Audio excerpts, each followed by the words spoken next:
In a high school in Thailand, a counselor is hearing what plans the students have for the future and scolds anyone that dreams of pursuing the arts or any unusual career.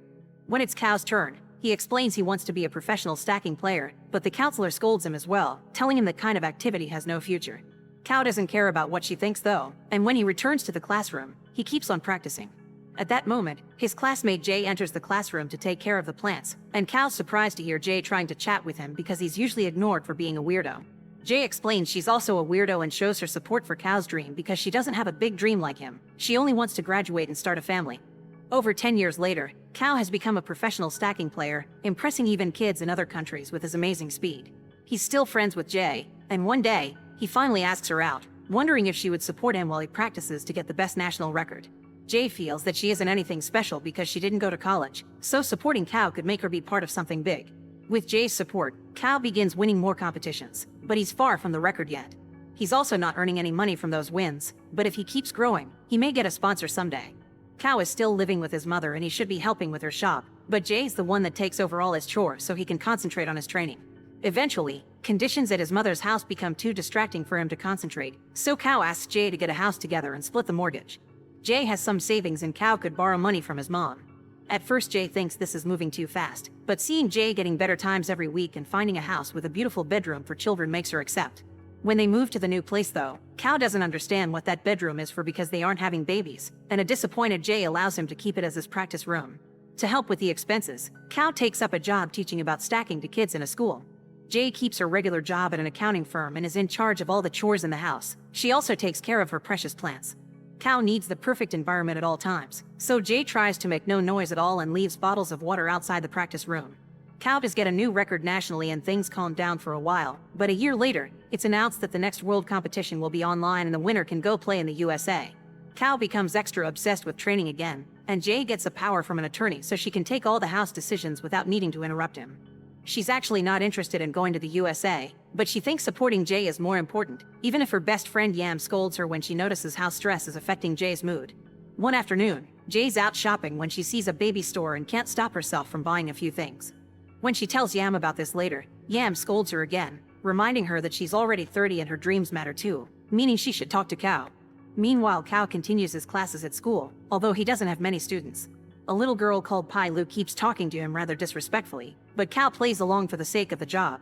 After class, his friend Por, who is in charge of organizing these extracurricular activities, tells him to train more because she'll be opening a betting pool for him. She also brings some worrisome news. There's a kid posting online from Colombia named Edward who already has a better time than Cao and can practice all day long because he doesn't have to work. There are only 2 months left before the competition ends, so when Cao gets home, he concentrates on training hard and ignores Jay when she requests to talk, leaving her very frustrated. The next morning, Cao's training when he suddenly begins hearing the water pump getting noisy.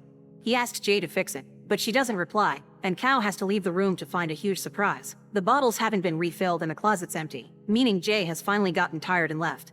Cao considers calling her, but he can't let drama distract him from training and decides against it. Meanwhile, Jay is staying at Yam's house, but she can't stop checking the security cameras on her phone to make sure Cao's okay. A few hours later, Cao still can't concentrate because of the noise the pump is making. He calls Por for help and she tries to explain how to do things by himself, but Cao finds it too confusing and prefers to buy a new one. However, he gets confused at the store too, feeling the clerks are trying to scam him, and since the reviews online are 50-50, he decides to finally call Jay to ask for her help. Jay can't believe she's being called for this and tries to express her feelings, like the fact she doesn't want to go to the USA, but Cao won't listen to her, and after a short argument, Jay leaves. Cao still refuses to let drama in his life, and the next time he's at work, he finally finds the solution. Metal, the school janitor. Cao takes her home for a test, and as soon as he sees her solve the problem with the pump in mere seconds, he hires her to take care of the house while he practices. That same day, Cao gets a call from Edward just to taunt him about his slowness. In the meantime, Jay goes to see a doctor to make sure she's still fertile and to start considering the option of a seed donor. At home, Cao's shining through his training thanks to Metal's assistance, especially when she brings in a driver and an English tutor to help. Cao thinks Metal's food is better and teases Jay by drinking milk in front of the camera, only to end up in the hospital because he didn't know he was allergic to cow milk. Jay visits him and points out they can't get back together because even if Cao wins, he'll leave for the USA, so she offers a deal. She'll teach him how to rely on himself, then she can go on her way without a worry. Cao accepts, and from then on, Jay begins teaching him how to do all the chores around the house and how to shop for things that are good for his health. Sometimes Metal helps her as well, like when they have to force Cao to confront hot oil to make fried eggs. There's also the matter of the plants, and Jay breaks down in tears when he discovers Cal let them die, causing Cal to feel guilty and promise he'll keep an eye on them. In Colombia, Edward doesn't understand why Cal hasn't upgraded his progress in a while. His mother explains adults can't play stacking all day and they have other important things to do, which is why if Edward wins, she can't travel the world with him. This hurts Edward to hear. A week later, Cal complains about back pain, so Jay helps by sticking a pain relief patch on him, explaining there are some things that unfortunately you can't do by yourself. This makes Cal think Jay has always been mad about having to do chores alone and not wanting to go to the USA was just an excuse. Thus he apologizes to Jay and promises to help with anything she needs. Jay uses the chance to take out some paperwork for him to sign in order to sell the house, finally telling him this isn't just about the traveling. She wants a baby and a home and that doesn't match his lifestyle. Cal's willing to give up stacking to help her with her dream, but Jay turns him down, pointing out he'd be wasting all this effort and he'd be unhappy anyway. Cal still refuses to let go and burns the papers, forcing Jay to admit she only brought them to be nice and that then she'll have no choice but to use the power she acquired months ago. Jay leaves, and Cal can't go after her because he accidentally drops the papers and now he has to stop the fire from eating his carpet. Jay immediately puts the house up for sale on the internet, and when it's time to show it to the first potential buyers, she finds that Cal has put up a sign saying not for sale and has changed the lock. In the meantime, Cal's slowing down in his training because he misses Jay, and Poor scolds him as she shows him Edward keeps getting better. Cal doesn't believe her when she says she really believes in him, and Poor finally admits she's bet a lot of money on him, so Cal has to promise to practice more for her sake too. When he goes home in the evening, Cal discovers Jay rechanged the lock, thanks to her power, and he has no choice but to go back to his mother's house, but this time he promises to help around the place. The next day, Cal goes with his mother to the local temple, and instead of using the time to practice, he helps her with the stairs. His mother uses the occasion to admit she comes to the temple to pray for Cal to win his competition. In the evening, Cal checks Jay's social media and sees her talking about babies all the time, so he decides he needs to get better with kids to get her back. During his next class, he tries to help a kid with his homework, but Cal isn't good at it. The boy is grateful, but this is enough to make Cal understand being a father isn't for him. Thus he calls Jay to tell her he'll help her sell the house, leaving them both in tears at the sign of this being officially over. The next time potential buyers come by, Cal tries to tell them about the house, but he's a horrible public speaker. Thankfully, Metal takes over and details every great thing about the house with a convincing speech. It hurts Cal to see people wandering around his house, especially when he stares at the plants he's managed to keep alive with hard work. At that moment, he realizes he could buy Jay's half, but when he asks Poor for advice, she explains he can't get that much money in just a few days.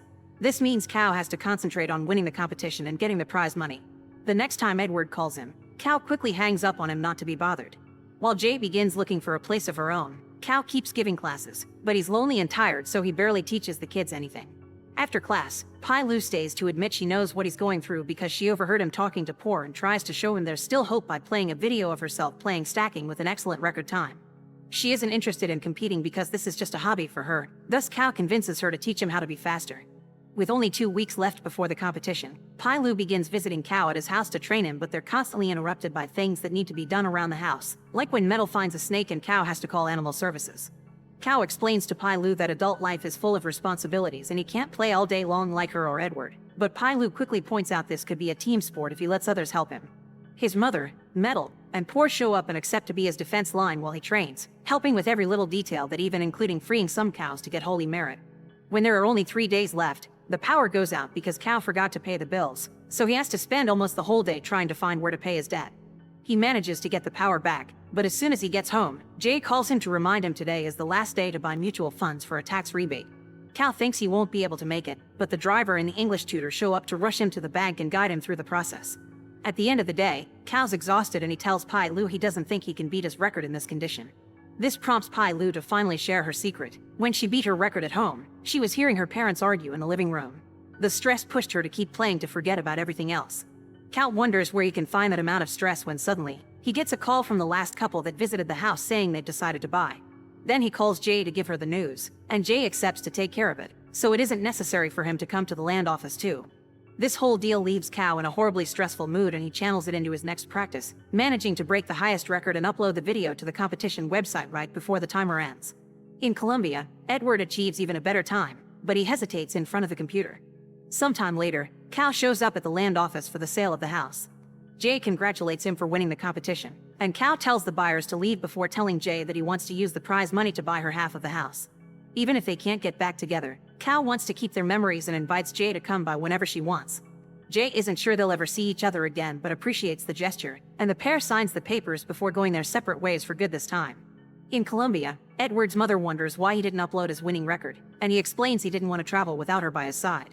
Later at school, Cal comes to say goodbye to Poor, who is happy about all the money she made. He also asks Pai Lu to take over his classes in order for a new generation to learn about stacking.